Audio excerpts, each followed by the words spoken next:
बिस्मिल्लाहिर्रहमानिर्रहीम। अस्सलाम वालेकुम। वेलकम टू मसारा किचन। मैं हूँ मारिया सैयद। मैं सभी का सही है। आज मसारा किचन में बना रहे हैं हम लोग बिहारी कबाब। और ये बिहारी कबाब बनाने के लिए यहाँ पे मैंने मटन लिया है। ये आप बीफ का ही बना सकते हैं, मटन का ही बना सकते हैं, लेकिन मैं यहाँ पे मटन का बना रही हूँ। ठीक है, इसके लिए मैंने यहाँ पे तकरीबन ये 2.5 किलो के करीब मटन है। बिहारी कबाब जो नॉर्मली बनाते हैं तो वो ज्यादातर जो है वो चाँप की स्टाइल में, पसंदे स्टाइल में गोश्त कटवाते हैं, उसका बनते हैं। लेकिन मैंने यहाँ पे बोटियों को इस तरह से, इनका ऑलरेडी वॉश माई हैंड, इनको इस तरह से मैंने कटिंग कर लिया है, पतला पतला इसको कर लिया है मैंने बोटियों को। तो मैं इसका बना, इसका बहुत अच्छे से, ये टेंडर भी बहुत अच्छे से हो जाता है। और इससे एक फायदा ये है कि ये बहुत अच्छा फ्लेवर देता है, बिल्कुल चटनी जैसे। जैसे कि हम कबाब, बिहारी कबाब की जो एक शक्ल होती है, एक होता है कि बिल्कुल चटनी की तरह बहुत टेस्टी होता है, तो इससे बहुत अच्छा फ्लेवर आता है। सही है। तो ये 2.5 किलो के करीब है यहाँ पर।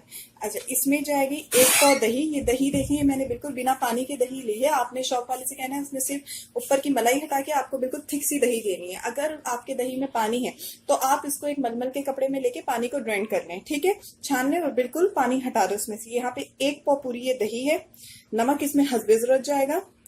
ये गरम मसाला पाउडर है, ये मैंने 7 टेबल स्पून लिया है। गरम मसाला पाउडर मैं कैसे बनाती हूँ, कौन सा गरम मसाला पाउडर यूज कर रही हूँ, इसकी रेसिपी आपको मसारा किचन के ही चैनल में मिल जाएगी और डिस्क्रिप्शन में सभी का उसका लिंक भी दे देंगी, तो आप वहां से भी देख सकते हैं कि हमने गरम मसाला कैसे बिहारी कबाब के लिए रेडी किया है, कौन सा गरम मसाला पाउडर कैसे यूज हो रहा है। सही है। तो ये मैंने 7 टेबल स्पून गरम मसाला पाउडर लिया है। 3 टेबल स्पून लाल मिर्च पिसी हुई, उसको लाल मिर्च पाउडर लिया है। 3 टेबल स्पून आधा पपीता, जिसको मैंने पीस के बिल्कुल उसका पानी निकाल लिया। ये देखें बिल्कुल ये थिक सा हो गया है, यहाँ पे पानी नहीं रहना चाहिए, पानी हर चीज का निकला हुआ होना चाहिए। ठीक है, देखें इसका बिल्कुल इसमें पानी थिक सा है। इसी तरह से 3 मैंने मीडियम साइज की प्याज ली है, उसको भी पीस के देखें बिल्कुल मैंने उसको छान लिया उसके पानी को। ये थिक से बिल्कुल प्याज का सिर्फ गूदा रह गया है।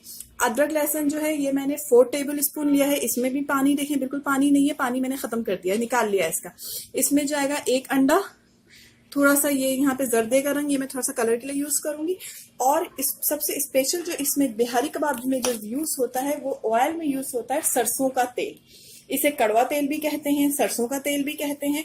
मार्केट में इजीली ये अवेलेबल होता है। ठीक है, ये कुकिंग नॉर्मल कुकिंग ऑयल से नहीं बनता है, कनोला से ये नहीं बनता है, ये सरसों के तेल से बनता है। तो यहाँ पे मैंने पूरा 1 पाव सरसों का तेल लिया हुआ है। इसमें 2.5 किलो के करीब गोश्त है, इसमें 1 पाव पूरा मैं सरसों का तेल ऐड करूंगी। ठीक है, तो चलिए अपने रेसिपी की तरफ बढ़ते हैं, किस तरह इसको रेडी करना है। कबाब में मसाला मैरिनेट करने का एक खास तरीका होता है, उसको वैसे ही फॉलो करें तब जाके ये वही फ्लेवर देगा, बनेगा। अच्छा, ये मैं बनाऊंगी ओवन में, तो मैं इसमें कोयले का स्मोक दूंगी। ठीक है, अंगीठी में मैं इसे नहीं बना रही हूँ, मैं इसे ओवन में रेडी कर रही हूँ। ठीक है, तो इसीलिए मैं इसमें कोयले का स्मोक दूंगी और मैं बता दूंगी किस तरह से आपने करना है। सही है, तो ये पूरा 1 पाव में सबसे पहले इसमें डालना है आपने तेल। ऑयल जाएगा इसमें सबसे पहले। ऑयल हम डाल चुके और ऑयल के साथ इसमें डालना है आपने सॉल्ट। ठीक है, ये सॉल्ट ऐड कर देना है और इसे ऑयल और सॉल्ट ऐड करने के बाद आपने इसे मैरिनेट करना है। अभी कोई स्पाइसेस नहीं डालने हैं, इसे इतना मैरिनेट करना है कि ऑयल जो है वो गोश्त में अच्छे तरीके से लग जाए। सही है, करते रहे मैरिनेट। मैंने इतना मैरिनेट किया है कि बिल्कुल देखें ऑयल, देखें बिल्कुल, ये देखें ऑयल की शक्ल जो है ये बिल्कुल एक लेप की तरह ऑयल की शक्ल बन चुकी है। सही है, ऑयल और नमक गोश्त बिल्कुल अच्छे से मिक्स हो चुके हैं। ऑयल को बिल्कुल लेप बना लेना है गोश्त में। ठीक है, ये देखें कहीं से भी ऑयल अलग इस वक्त नहीं हुआ है, इतना इसको मिक्स करना है। तकरीबन ये मैंने 15 से 20 मिनट इसको मिक्स किया। अब इसमें और मसाले ऐड करेंगे। सबसे पहले इसमें सूखा मसाला जाएगा, जिससे कि गरम मसाला पाउडर, ये कम और ज्यादा कर सकते हैं, बल्कि ज्यादा कर सकते हैं, कम तो नहीं करना है इतनी क्वांटिटी। ठीक है, बाद में अगर कम लगे तो आप उसको और डाल सकते हैं। लाल मिर्च पाउडर इसमें जाएगा और अब ये इसके बाद इसको अच्छे से मिक्स करूंगी। ये देखें अच्छे से मैं इसे मिक्स कर चुकी हूँ। तकरीबन ये मैंने 10 मिनट इसको मिक्स किया है। सूखा मसाला डालने के बाद इसमें अच्छे से मिक्स हो चुका है। अब इसमें जाएगी दही, पपीता। हम बिहारी फैमिली से हैं, हमारे यहाँ शुरू से ही ऐसे ही बनते आ रहा है, हमारी दादी नानी के टाइम से। ये प्याज हमारी दादी नानी को भी हमने इसी तरह से देखा था इसको बनाते हुए। तो इसमें कोई भी आर्गुमेंट, इसमें कोई भी आर्गू नहीं कर सकता कि इसमें सरसों का तेल नहीं जाएगा, क्योंकि शुरू से हर बिहारी फैमिली जो ये बनाती है बिहारी कबाब, तो वो सरसों के ही तेल से बनाती है। स्मेल आएगी, ये आएगी, ये आप बनाने के बाद टेस्ट करें, उसके बाद बताएं कि स्मेल आ रही है कि नहीं आ रही है। इसको फिर हम मिक्स करेंगे अच्छे से। थोड़ा सा जर्दे का रंग इसमें जाएगा, थोड़ा सा डालना है बस कलर के लिए। मैं इसमें जर्दे का रंग खूबसूरती के लिए ऐड कर रही हूँ, नहीं अगर आपने डालना है आप नहीं डालें, लेकिन इससे यह है कि प्रेजेंटेशन थोड़ी अच्छी आ जाती है, तो इसलिए मैं ऐड कर रही हूँ। और इसको अब मिक्स करते तकरीबन इसको 15 से 20 मिनट हमें इसको अच्छी तरीके से मिक्स करना है। और अब इसमें साथ ही ये अंडा भी चला जाएगा, ठीक है। इसमें डाल देना है। अंडे से ये होता है कि जब हम इसे सिखों में डालें, सिखों में गोश्त परोएंगे, तो जब वो बनेंगे कबाब तो वो गिरेंगे नहीं, वो बिल्कुल संभले हुए रहेंगे, सिखों से गोश्त निकलेगा नहीं, इसलिए इसमें अंडा डालना जरूरी होता है। और इसको तकरीबन मैं 15 से 20 मिनट अच्छी तरीके से मैरिनेट करूंगी। 20 मिनट हो चुके हैं, मैंने इसे अच्छी तरह मैरिनेट कर दिया है। अब मैं इसे कवर करके 2 आवर्स के लिए रख दूंगी ताकि अच्छे से टेंडर हो जाए। उसके बाद मैं इसके कबाब बनाऊंगी। अगर आपके पास टाइम है और मुझे अभी जल्दी बनाना है, अगर आपके पास टाइम है तो आप इसे सुबह तकरीबन 10 बजे के करीब मैरिनेट करके रख दें और शाम में 6 और 2 या 3 बजे तक पपीता लगाएं। अगर आपके पास आपका गोश्त गलने वाला नहीं है, उसकी मैं बात बता रही हूँ, तब आप पपीता 2-3 बजे तक पपीता लगाएं, तो फिर 4-5 बजे तक कबाब लगा लें। लेकिन मुझे ये 2 घंटे में ही कबाब लगा लेने, तो इसलिए मैंने पपीता भी इसमें साथ ही लगा दिया है, ठीक है।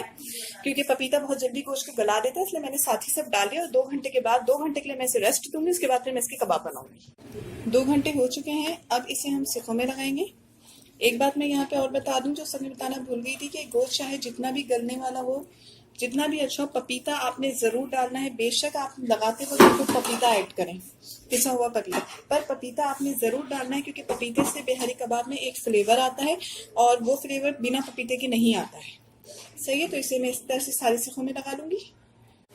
जैसा कि मैंने कहा, मैं इसे ओवन में बेक कर रही हूँ, तो अभी फिलहाल मैं ओवन में इतनी सिखें डालूंगी। सही है, ये मैंने यहाँ पे सिखों में लगा दिया है। अब मैं इसके ऊपर ऑयलिंग करूंगी।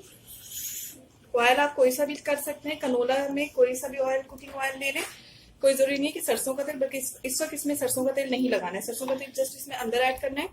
ये देखिए मैंने ऑयलिंग अच्छे से कर दी है इसको एक साइड पे। अब मैं इसे हाफ आवर एक साइड बेक करूंगी, हाफ आवर एक साइड बेक करूंगी, ठीक है। अब मैं इसे ओवन में रख रही हूँ। आधा घंटा हो चुका है, देखिए कितने अच्छे से ये एक साइड से बेक हो चुका है, कबाब। अब मैं इस साइडों को चेंज करूंगी। अब मैंने सिखों को टर्न कर दिया है और अब मैं इसमें इस साइड पे ऑयल लगाऊंगी। बस समझे 1 से 2 टेबल स्पून ऑयल बस आपने लाइट सा उसमें डाल देना है। और अब मैं इसको दोबारा ओवन में रख रही हूँ ताकि इस साइड से ये बेक हो जाए। ये इस वक्त मुझे लग रहा है टेंडर हो चुके हैं, तो अब मैं इसको मजीद आधा घंटा और नहीं रखूंगी, थोड़ी देर रखूंगी। इस साइड से भी देखें ये बेक हो चुका है कबाब। अब मैं इसे एक बर्तन में निकाल लूंगी, एक डेगची में, और इसी तरह से मैं जो जितना गोश्त बचा होता है सबके कबाब लगा लूंगी। बिहारी कबाब रेडी हो चुके हैं। इन सबको मैंने, जैसा कि मैंने कहा कि मैं अंगीठी में नहीं बना रही हूँ, मैं ओवन में बना रही हूँ, तो मैंने इन सबको एक डेगची में निकाल लिया है। अब मैं इसके ऊपर रखूंगी ब्रेड स्लाइस, और मैंने कोयले को स्मोक होने के लिए चूल्हे के ऊपर रख दिया था। मैं बोले क्या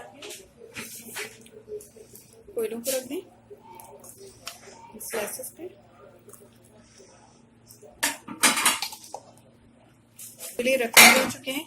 अब ये ऑयल डालते साथ ही मैं इसे कवर कर दूंगी और इसे 20 मिनट्स में ऐसे ही कवर रहने दूंगी ताकि अच्छे से कोयले की स्मोक जो है वो कबाब में आ जाए।